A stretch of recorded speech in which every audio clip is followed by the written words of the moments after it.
O paano nga ba gumawa ng hidden camera? Ito yung camera natin. Napakaliwanag, oh.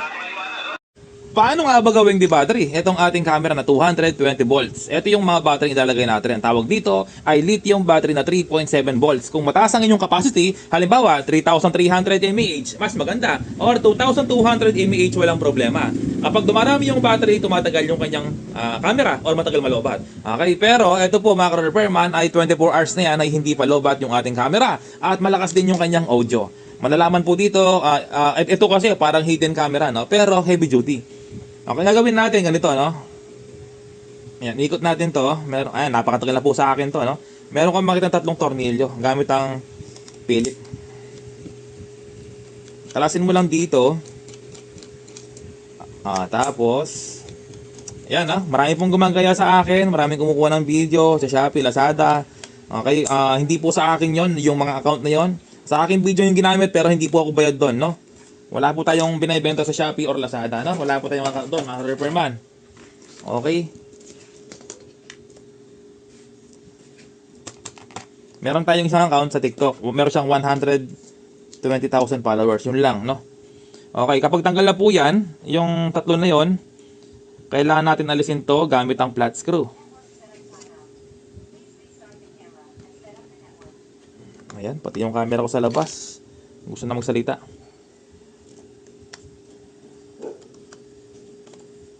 Eto. Nakalasin natin to. Dahan-dahan lang po, no?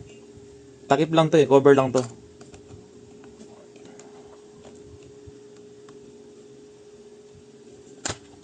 Ayan, kapag kasi hindi ka magdahan-dahan, possible na masira. Ayun, ito pala yung maalis, yung harap, yung camera. Yung SD card, alisin natin. Ay, kahit pala, wag na. Okay, ito pala yung maalis. Ayan, yun pala. Inaalis ko yung likod eh. Ito pala yung maalis, no? Okay, tanggal na po, no? Tapos, sunod na gagawin po natin, alisin natin to. Yung nasa likod, no? Ayan, no? Talagang hinihimay-himay ko pa eh. Paano kaya alisin to? Nakaklip lang. Ayun, nakaklip lang, no? Tapos ito, nakaklip lang din. Iba talaga kapag full demo tutorial na malalaman niyo po lahat. Ayun, tanggal na, nakaklip lang, no? Ayan, nakaklip lang to. Tapos ito, nakaklip lang din. Ayan, no? Ayun, tanggal na. Okay, pwede mong alisin lahat yan. Pwede mong alisin lahat yan mga repairman, no? Walang problema. Yung motor, kasi nga po, hindi na po iikot yan. Pero kung gusto mong paikutin, walang problema. Ibabalik mo lang kung paano mo siya tinanggal, ang ganun mo rin siyang ibabalik. Maganda kung i-video nyo po, no, para hindi nyo nakakalimutan yung mga pinag-aalis nyo. Ayun. So, ingat-ingat lang po, no, sa pagtanggal. Ayan, tanggal na, no? At tapos, ang gagawin po natin, naalisin natin to.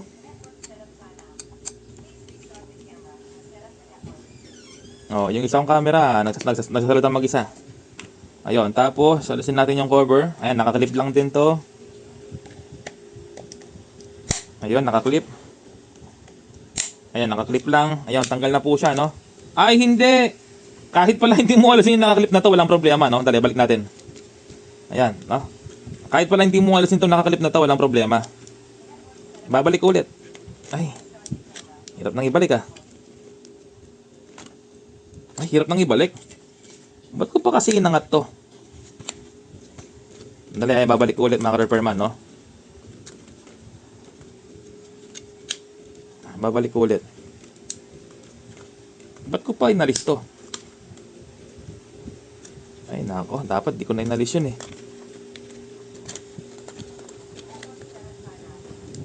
Ay, babalik ko lang. Masisira pa yata. Hindi pala inaalis to yung kulay itim na yan. Ayun. Ayan, no? Ayan, okay na. Okay, tapos ang gagawin niyo po mga repairman ganito, no? Ayan, haba ng video. Etong motor na to, aalisin na natin yan, no? Kasi yung purpose lang naman nito, steady yung camera, no? Kasi pag lalagay mo yung battery, hindi kakasya. So, kailangan mong alisin to. Yung mga motor na yan, no? Ayan, yung connection ng motor, alisin na natin. Ito. Ito, ayan. Ito yung connection ng motor. Yung dalawa na to, alisin na natin, no? Ayan, alisin ko na. Yung dalawang motor na connection, no? Okay, yung dalawang motor, alisin ko na mga repairman, no? Kasi, steady lang yan. Okay lang naman. Walang problema kung steady, no? Para yung motor, ay yung mga battery, may lagay po natin, no? Okay. Alisin na natin yung mga motor. Ayan. Tapos, yung motor dito. Yan, ginawa ko po itong full demo tutorial para kapag binubuksan nyo or ginagawa po ninyo, meron kayong guide. Ayan po, yung dalawang motor, inalis ko na. Tapos, alisin ko rin to yung kanyang power supply. Sirain ko na siya, no? Talagang siraan eh. Ayan, tapos, alisin ko na rin to yung kanyang power supply. Yung nasa loob.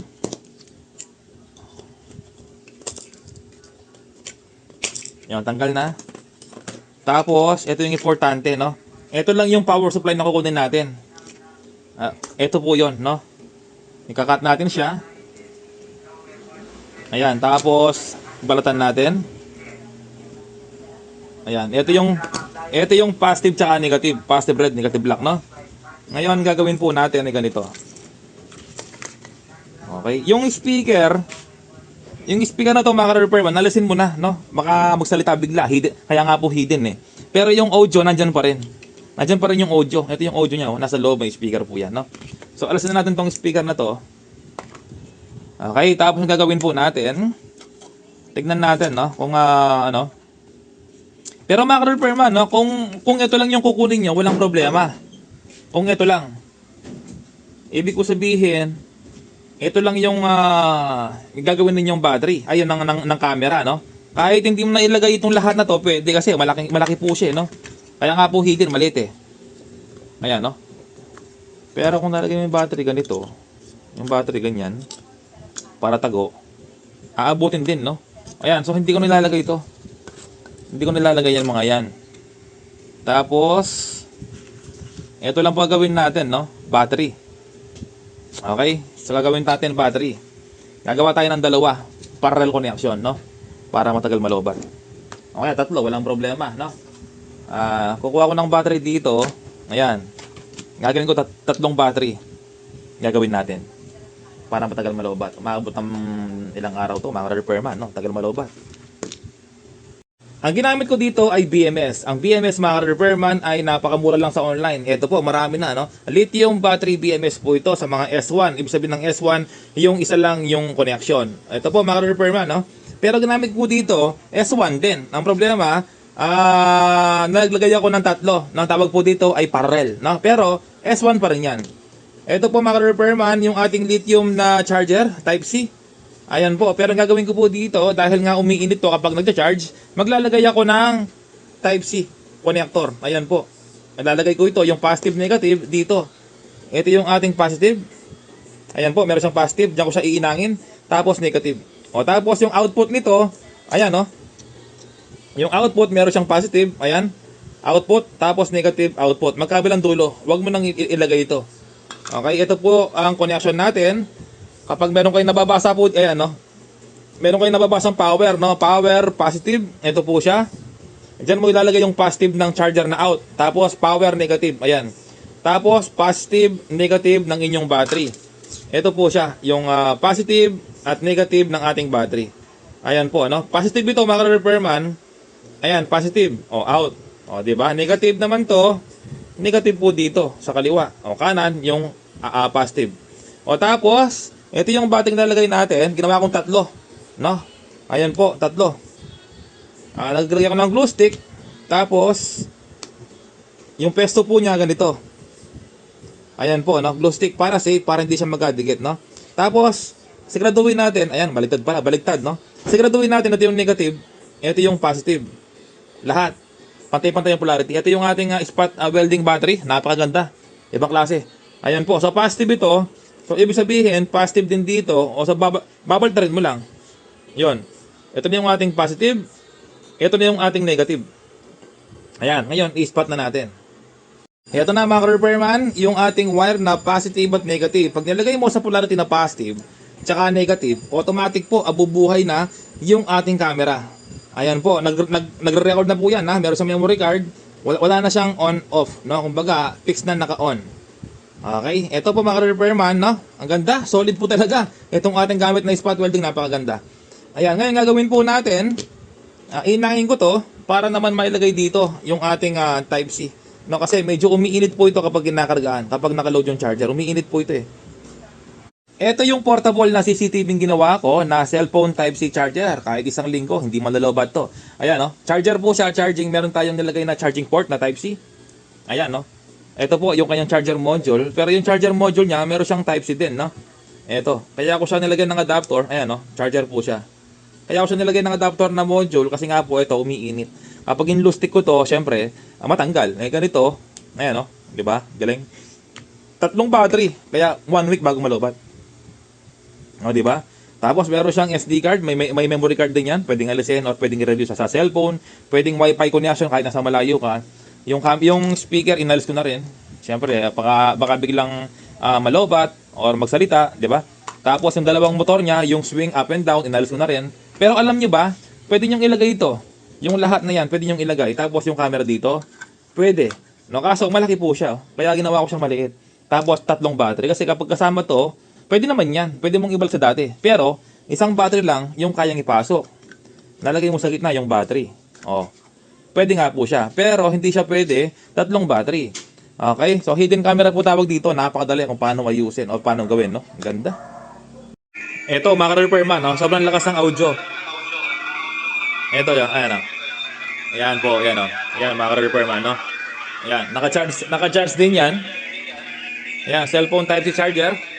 Umaabot ng 1 linggo. Napakalakas ng audio nyo, no? Bala ko itong ilagay sa stop toy. Ito, o, diba? Meron kang hidden camera. Hindi mo nalaman ng tao na meron ka palang camera, oh. Maliwanag po yan, mga repairman, no? Ayan po yung ini-spot niya, oh. Ayan.